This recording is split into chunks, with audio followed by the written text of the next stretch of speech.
Hello and welcome to episode 3 of For the Purpose Of, which is your podcast about trends, big ideas, and exciting news in the world of EdTech, so that you can consider the purpose behind your next EdTech integration. I am Sarah Wood, and I'm joined by my colleagues. I'm Ron Hellman, EdTech consultant at ISD. Keith Tripper, also one of those. And we've got a really great show for you today. Today we're going to be talking about professional learning for staff that may or may not have a limited attention span. We know during this pandemic, going on 3 years now, that the ability for staff to really engage deeply in things has been diminished quite a bit from just our anecdotal evidence and from talking to lots of people about it. We're also going to share some resources from around the interwebs and some updates on some professional learning opportunities for you. So we'll start out with our first big intro question, like we like to always have, is what is currently on your playlist? So I'm a big podcast listener, and the big one for me right now is 20,000 Hertz. If you're familiar with 99% Invisible, it's kind of a similar concept, but it really digs into the geekiness of audio, anything audio, sound, whatever. The last episode was really cool about the host name is Dallas Taylor, and he reaches out to every single Dallas Taylor that he can find anywhere on the internet, and they just have a big conversation. It's kind of cool.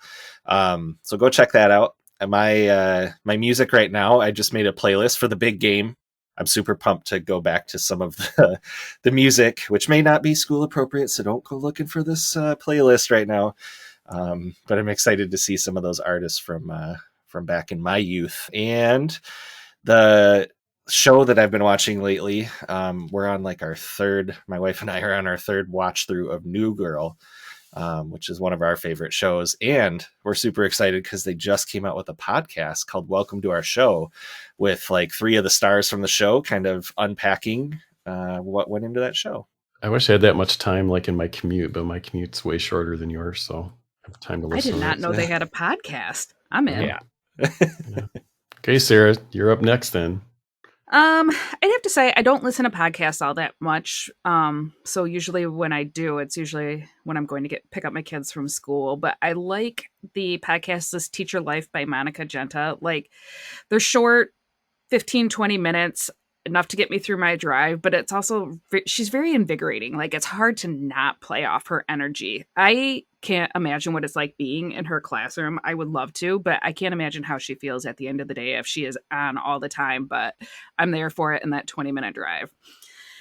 As far as music goes, I've really been listening to a mix of things lately. I've started, new year, new me, exercising, and my husband and I made the jump to invest in a rower at home, which has been awesome. So I've really been listening to a mix of things, but I will always go back to my fallback, not school appropriate, 90s hip hop rap. That's my comfort zone. That's where I'm at all day. And then shows I'm into right now, also not school appropriate. But I am there every Sunday evening for the Righteous Gemstones. I cannot get enough of that. That is a nice little escape from reality.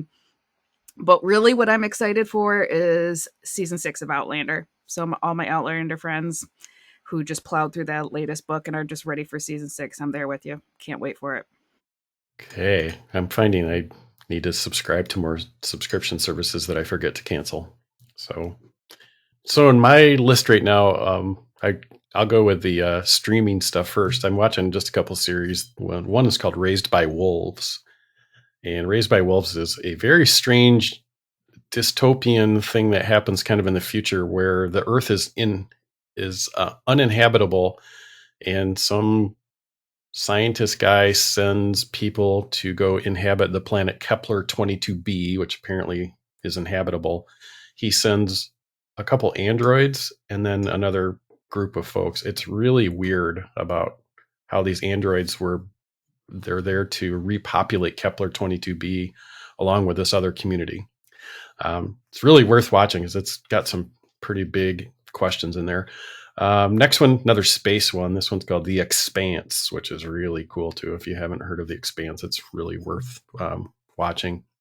And then podcasts, I would say I've been listening a lot to Making Sense with Dan Harris, which is a lot of very philosophical, heavy stuff, but it's extremely well balanced because, I'm finding that because of our tribal nature that we have here in one camp or the other, unfortunately, that it's very difficult to find people that are providing nuanced conversations around topics of the day. Instead of being completely one way or the other, he's very intellectual and will make you think about your stance quite often, especially from what we see in our school situation and politics in general. I guess music wise, I always just like electronica. So I'm usually listening to something that does not have words so I can do other stuff, because if it's got words, then I start trying to figure out what those words are in my head. So, and I'll tell you, the best work music that I've ever found are music soundtracks to movies with no words. Like the scores? The scores for the films? Yeah. Okay. Ooh, Pirates of the Caribbean is best for that. Yep. That's like you're on a mission. So yep. You're going to get stuff done that day. Yeah. Sounds dramatic. I feel like my heart would be beating and like thumping in my chest while I'm like trying to type an email. Then just toggle over to the Encanto soundtrack. Yep. Oh, get that out of my head. Shh, we don't talk about that. Okay, yes. So on to our big topic of the day is how might we provide professional learning to staff that may have a limited attention span? So we're kind of seeing, and again, as we mentioned before, anecdotally, that folks are just not wanting to engage in long, you could almost call it a long read. Like, I mean, do people read full books anymore? Do they watch anything more than 3 minutes long? Just thinking about that with staff, where their attention can be. So I just wonder, from Sarah and Keith, what have you kind of noticed about teachers? I feel like the struggle is real, and we can all relate to that because we're all carrying our own load of things, whether it's in the classroom or not. Our department, which Ron and I are part of, and we're doing a book study, and I think I'm really into the topic of the book that we're doing is the unconscious bias, and I feel it's structured in a way that's easy to read, easy to take in the information, but sometimes to really like digest that information and get a lot out of it, like I need to carve out that time and be very intentional about it. And that's not always going to happen regularly. And I'm not even in the classroom daily with 20 some kids, hopefully not higher than 20 something. But I know, but that's the reality though, too. Teachers are having to double up on classes and just have large class loads. It's not easy. So that limited attention span is real. Yeah, I won't pretend to know what it's like to be a teacher right now in the current climate, and all I can say is from the situation that we're sitting in, we can see the struggle to get subs in the classroom, the struggle to keep our staff healthy, our kids healthy, how we go about meeting the needs of people who are in and out of school or exhibiting big behaviors because they're stressed out, both teachers and students. Like it's just like it feels like a situation that isn't great for anyone, and we get that. I understand like the term burnout comes up a lot, and I definitely can see that. I know like on our end of things of trying to provide training and resources and that sort of thing to our schools, it's it's difficult to keep up too. So we feel you for sure. So I think like Ron mentioned the attention span. I know we've sometimes talked about it as like the TikTok attention span, which is it now up to 3 minutes? Is that the length of the maximum video? Yeah, 3 minutes, which is now that's like way too long. It's not the Vine. What were Vine? They were like what, 6 seconds? Yeah, that's my attention span. It's like, Ted Lasso puts it as like the goldfish's attention span, like be a goldfish, right? Like let it roll off your back and let it keep going. But there's definitely there's definitely an issue when you do need to like grow and learn and dig into things and focus, when there's so many things pulling your focus right now, both just because of the climate we're in, and I think like as much as we love social media, there's a lot of pull into those spaces that capture your focus and capture your attention and segment it so much that it's hard to stay focused. I do think we fundamentally changed, our brains about the attention span because we've got so many devices that are always, I would say, pinging us for attention. I think the words have been used. We are an attention-based economy. If you think about it, all the different notifications that you might be getting, emails, just constant communication. Because I'm the old curmudgeon guy, I would say in the old days, pre-cell phones, if you wanted to be uninterrupted, you would just take the handset off the telephone and set it someplace, right? Where you could be uninterrupted. Those were the days. Yeah. Now we've got just so many things that are always, trying to get your attention. So if it is your cell phone, all the different messaging services, and like, I think we've been conditioned to that. And even in schools, I think one of the things I hear in schools when I'm in them, just the interruptions that occur in schools too, I think are extremely disruptive for the learning process. So I've been in some schools where it's just like a constant, every so many minutes, there's somebody on a PA system saying some words, which means that everybody has to stop. I've coached a couple principals and administrative assistants in schools about that when I've been there as a visitor, and saying, you need to say these are the times we're going to make announcements and never interrupt instruction. But I think that is just driving a lot of this, is just, all these interruptions. And I think when we start thinking about learning, we have to figure out and make some rules around those things. Like where's our guidelines for interruptions, and how do we turn stuff off? And we really get down to how do we help our kids understand that they do not have to respond to every single notification immediately. I think that probably leads them to make really bad decisions with regard to sharing things on social media too. They're very reactive instead of thoughtful about things. I think you've talked to me about my approach on Slack before, where like I'll get a Slack message, and generally with Slack you're responding really fast. But I think the term you used, Ron, was you kind of let it simmer sometimes, and sometimes that's good, right? Like to give folks a chance to think a little bit more about it rather than reacting and going and grabbing whatever that solution might be. I'm there with you, Keith. I'm like that microwave Slack person. Like I'll get that instant response. Like I feel like I'm doing something by responding right away instead of letting it simmer. Mm-hmm. Well, we have a microwave generation too. It's like they're standing in front of the microwave with something. It's like, come on, man, I ain't got all minute. We're back in the day. We had to turn the dial. We didn't even have buttons to push. I'm old enough where I was the television remote control. Oh yeah. Get up and go change it. Yeah. Yep. So I think that kind of leads, into like approaches for professional learning. Then is, we've seen some movement toward micro PD or miniature PD. I think the days, I'm hearing this from colleagues too. I think the days of corralling a bunch of people into a room to sit and listen to someone to read PowerPoint to you for 6 hours is over. There needs to be a different way to do professional learning for our staff. It's obviously extremely important, but so is valuing somebody's time and their learning. So I think those days of that, going into a room and just getting read to, have to be over. There is a problem with that though. And this is the question I would ask administrators too. I've said this a few times to people and makes people think a little bit, is if I'm a teacher and I say, hey, I want to go to some place to go to a conference to go learn, and I need a sub and, et cetera, is that okay? And they're like, yep, fill out the sub request if you can find one. And you can go to this thing because it meets our educational goals and your professional development as a person.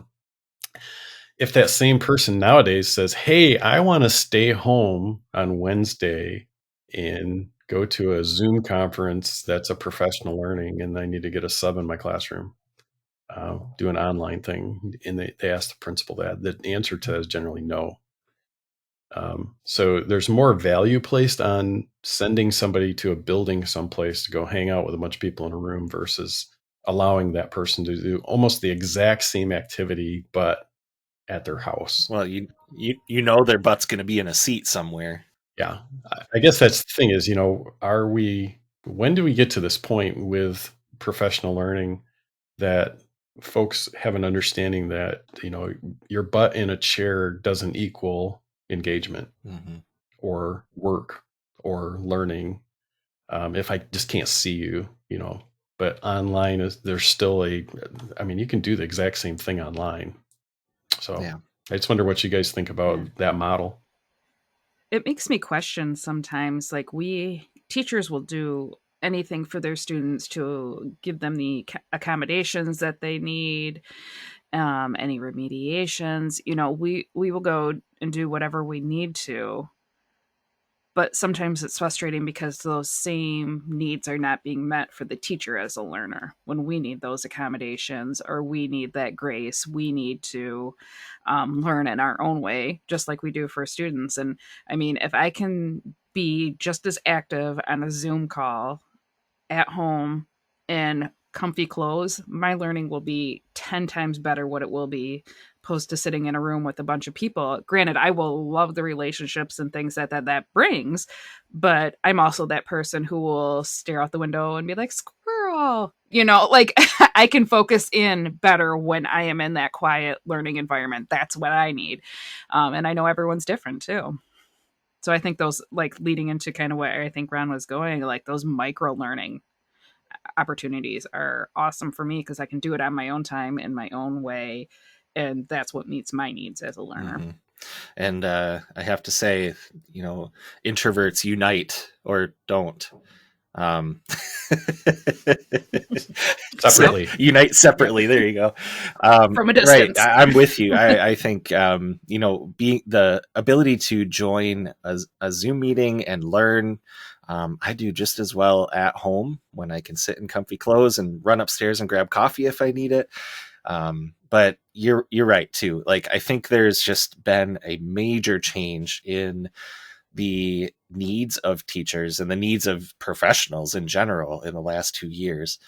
And so Ron and Sarah both mentioned micro learning, and actually I was at a training the other day where they mentioned nano learning. So we've even reached like a deeper level of that now. So what is that? Like you get three words in a tweet or something? I guess so. I don't know. I haven't really dug into that yet.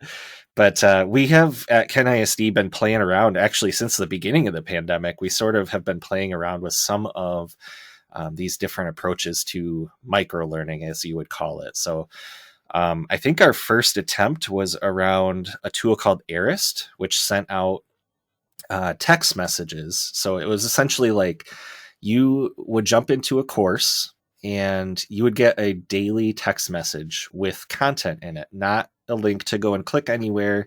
It just had a literal text message worth of some kind of learning, a thought that maybe would stick with you for the day, or maybe a new tool to check out during the day. And at the end of the day, you could respond when you were able to, but by the end of that 24-hour period before the next text message came, there was a reflection question. So you could jump in and reflect on what you had learned, and you could earn sketches or credit along the way. And we found that a lot of teachers really liked that. The thing I think we noticed with Isd or with this text message PD idea is it totally cuts out the social aspect of learning. And we all know that that's a really important part. So we've been trying to play around with, other methods.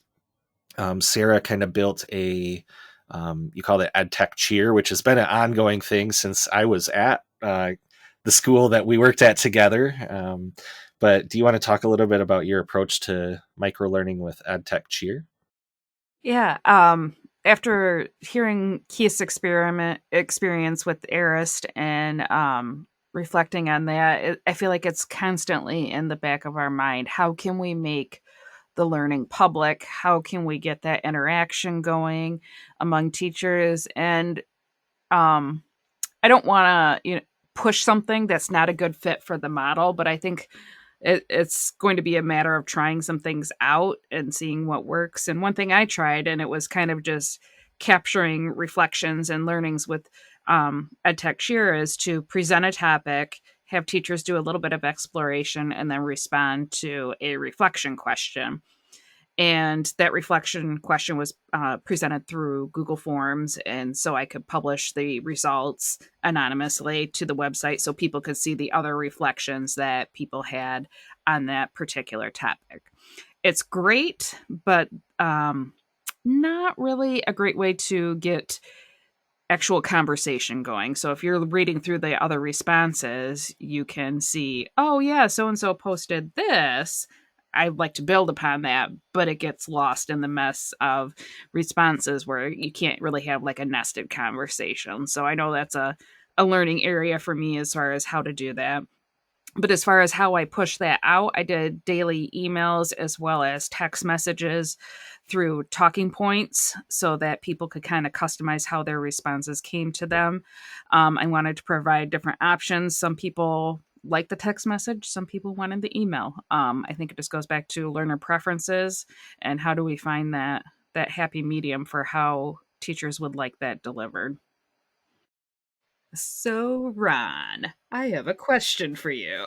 Yeah, this is the EdTech curmudgeon part. What are your feelings on receiving swag when you go to events or conferences?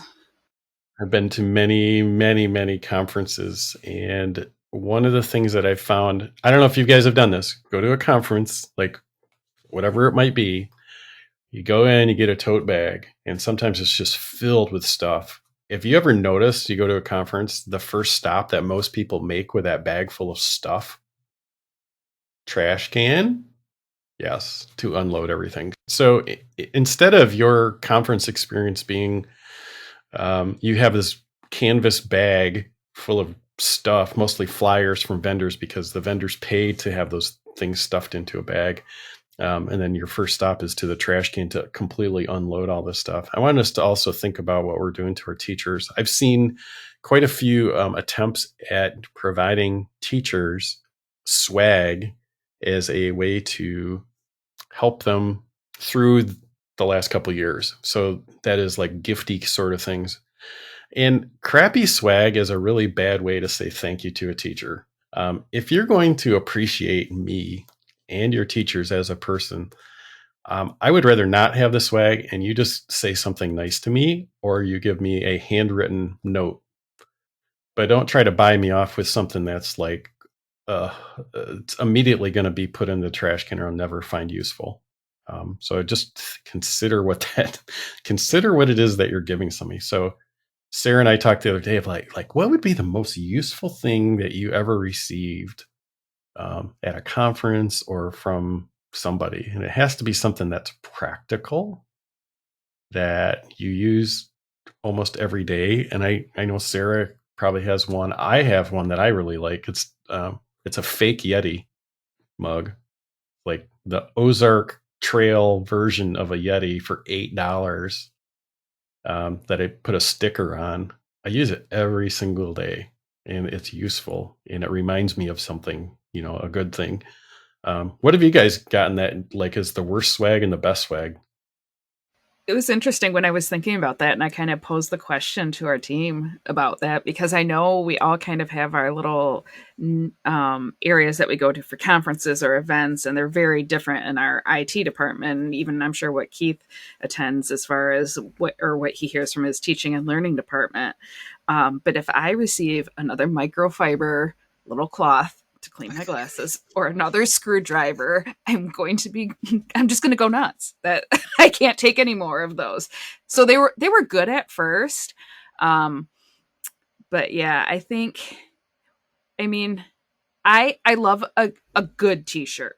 a good t-shirt. Don't give me the crappy quality ones that just you use for painting and doing yard work, and then you wear it 3 times, wash it once or something like that, and it's just coming apart at the seams. So a good t-shirt I'm there for. It was interesting though, some of the responses, a lot of people brought up socks, and I was like, I do it. I do some socks if they were good quality socks. But yeah, I'm out on the microfiber cloths and screwdrivers. No more. Yeah, the socks, that's interesting. We did that at a former job I had with swag, and I still wear them. They're fantastic socks. So it's funny that you bring that up. But yeah, I think you're right. Like when you're it like it feels like, okay, I'm running an event. How do I get swag into my teachers' hands to show them that I appreciate them? Right? Like that's something that sometimes comes up when you're building a workshop, and maybe you have a budget to do it. But it's important to consider, like, are you giving either A, something that's useful, or B, something that means something to the people that you're giving it to? And I think you hit it right on the head there, Sarah. Like, I think about things that promote belonging. Like, we've been on this issue of trying to build belonging, even though we're in a pandemic and people are separated and all spread out all around our county and around our area. How do we promote belonging? And we went and we bought stickers. We made stickers that say "I am EdTech," right? And yeah, not huge, but to me, that means something. Like, you're part of this. You belong here. We all are doing EdTech, and it's been a big part of what we do. One last point on this too is, when you do give swag at a staff meeting, right? You're running a staff meeting and you bring in a candy bar for everybody. I was just talking to my boss, Kelly Brockway, and she's kind of put the difference between climate and culture, right? Like, the candy bar changes the climate for 10 minutes at the beginning of the meeting, right? Or maybe you made somebody's day that day. But did you show appreciation? Did you increase belonging? Did you give people a platform and make them feel like they belong there? That is what matters for the culture of your school, for the culture of your environment. It's a great point. I like that. And I think it's that thoughtfulness, right? Is, if you think just by buying some random swag and giving to your folks, and you made that individual decision that you think it's the best thing ever, you might want to double think that and just ask somebody else. Say, hey, what do you think about this? And they might give you some better alternatives and maybe ask you some questions like, is that the best thing we can do for them right now? So, okay, next segment. Ready? Around the interwebs. We need music for that. It'd be like Pigs in Space. Oh, Pigs in Space. That's a throwback. Pigs in Space. Maybe I'm too young for that one. Oh, come on, Keith. I know it. It's from the Muppets. Oh, man. Okay. Yeah.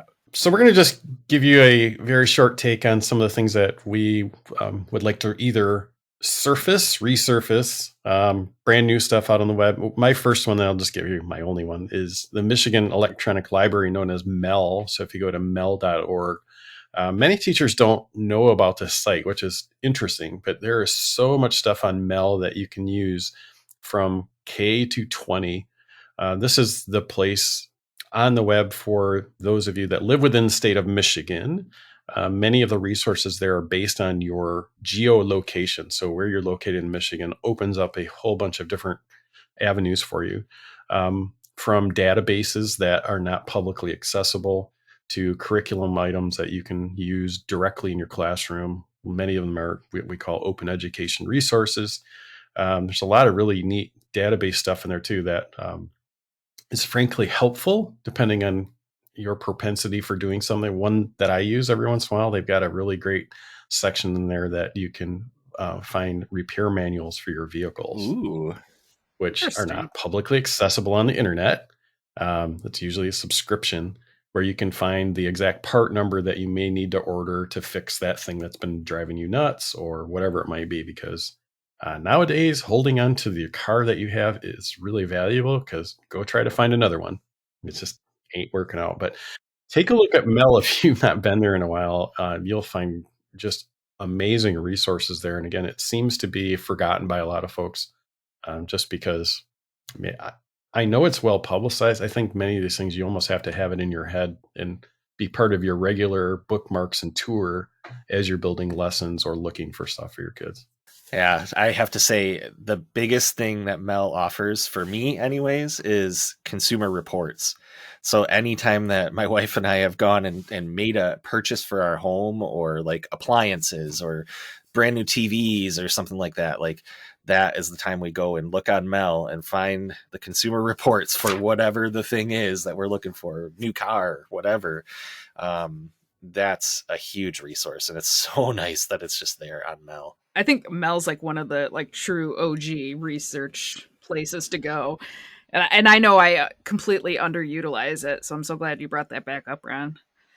I think one of my things that I don't, it's not new, but it's new to me, so I will share it, is 3-act math. And I'm going to specifically highlight, because of the time of year it is right now, their Girl Scout cookies example, because, you know, we all love those cookies this time of year, but it breaks down real world math for students, and it provides questions that really make you think, like really get that inquiry process activated.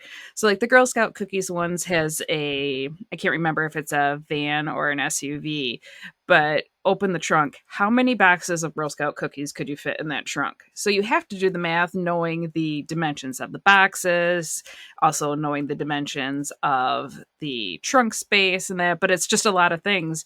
Not that I'm considering how could I stuff my trunk full of Girl Scout cookies. I mean, I wouldn't be mad about it, but it provides really good thought-provoking math prompts. So I wanted to share that one this time around. What about how many will fit in your mouth at one time? That's a very personal experience. Okay. Depends on the cookie too. So, I mean, Thin Mints compared to Caramel Delights, it depends on how much you like the roof of your mouth. That coconut will tear that apart, just like Captain Crunch. Need the smooth ones. Yes. Okay. I've used 3x math when I was a math teacher, and it is fantastic. We did the one on Julie's, which is super old at this point, I'm sure. But they were like metal ice cubes, if you could picture it, that would cool down your coffee and keep them at the perfect temperature. So we went through the whole lesson of like, okay, if you could graph what this looks like over time, what would this look like? And do they do a good job? Do they not do a good job? What's the best thing here? And it's all from Dan Meyer, who is, in my opinion, the epitome of a math teacher. Just amazing with so much the creativity he comes up with. And I've never actually looked at this Girl Scout cookies example. But the picture, I pulled it up while you were talking, the picture of this Nissan, I don't know what kind of car it is, just stuffed full of Girl Scout cookie boxes is amazing. So I know, it makes you wonder. It does. How many are in there? Yep. I have to say, I never contemplated that question until I saw that video. And now I'm curious, how many could I hold in the trunk of my vehicle? Sounds like we have a sabbatical day coming up to figure out research. Yes, action research. I'll use Mel as part of my experiment. There we go.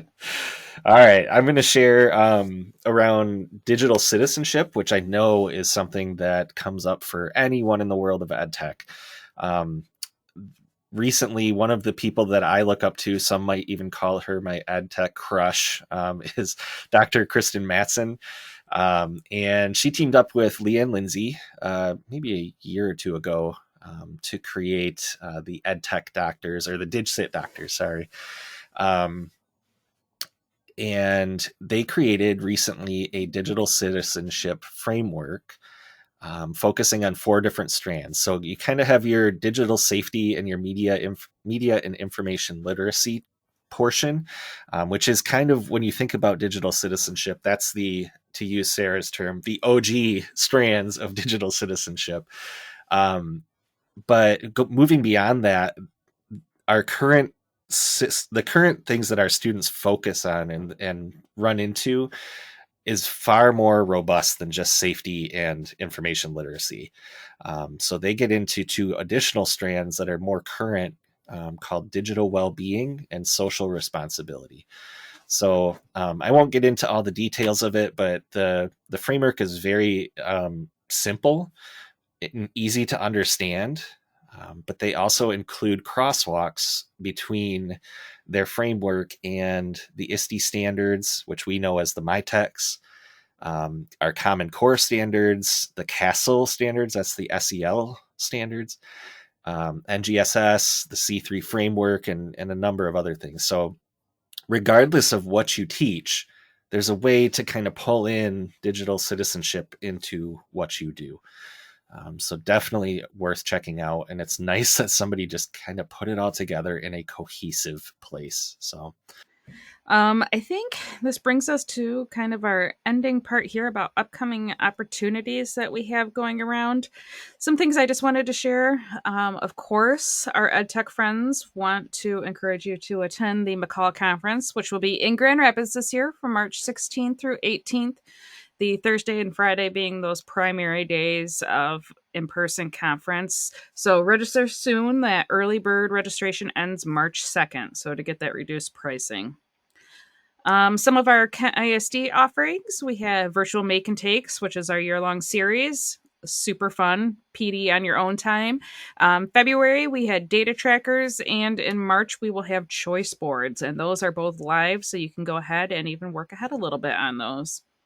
And then on April 20th, we have our computer science panel with Victoria Fleener from Cornerstone University. She is an awesome person and will provide a unique perspective to our CS conversation. going further with computer science, we have a computer science core concepts workshop coming up at Kent ISD on April 27th. That is a face-to-face event. We're excited to kind of roll that out and show you all the different resources and tools that are available to you to implement computer science in your classroom with your students. So come check that out, and you may be leaving with some goodies from our friends at MySTEM. Also, we mentioned microlearning a bit earlier in this episode. We just this week released the Design Thinking PDX, which is a newsletter that has some professional learning built into it. So you can earn sketches by reading a newsletter. And that is for people who have been through design thinking training. So you can go check that out as well. We've got some more design thinking opportunities coming your way. Some exciting stuff that we're considering there with PD in a Box, which I'm excited for. This is kind of Sarah's brainchild. Think Stitch Fix, but for PD. But that's in development right now.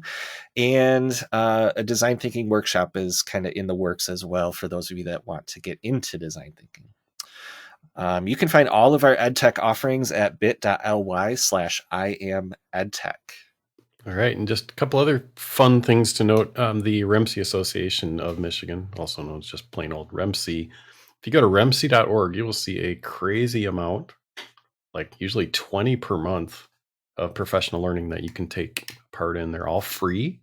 They all offer somewhere near, just depends on how many sketches you might need, but somewhere between 4 to 10. So if you are in need of your 150 hours every 5 years to get recertified, it's a really great opportunity for you to get PD, especially in this time where a lot of professional learning has not been occurring for the last couple of years. So if you need to get caught up, lots of great courses there. And the last little thing is, if you ever need any support from Kent ISD in the EdTech team here, it's very easy to do so. We have an email address, edtech@kentisd.org. Send an email and one of us will respond to you generally within 24 hours. But we might let it simmer. Not microwave it. Well, I think that is it for this episode of For the Purpose of Podcast. It's been great chatting with you guys today. And remember to get more information and any of the links of things that we talked about in this podcast. Check out the show notes. And don't forget to go to the EdTech project that Keith had mentioned as far as kind of our belonging initiative. Like, this isn't just Ron, Keith, and Sarah talking. Like, you are part of this conversation. Conversations we have with you, feedback we hear, all leads to us helping support you in new in different ways that meet your needs. So check out bit.ly/IamEdTech so that you can check out our current events and networks, sign up for our EdTech Connect newsletter, and share your voice with us because you are EdTech and you belong here. Subscribe. So we will catch up with you next time on For the Purpose of. This podcast is a service of Kent ISD. It is produced by Ron Houtman, Sarah Wood, and Keith Tramper. Our theme music is Neon Nights by Scott Holmes Music, courtesy of freemusicarchive.org.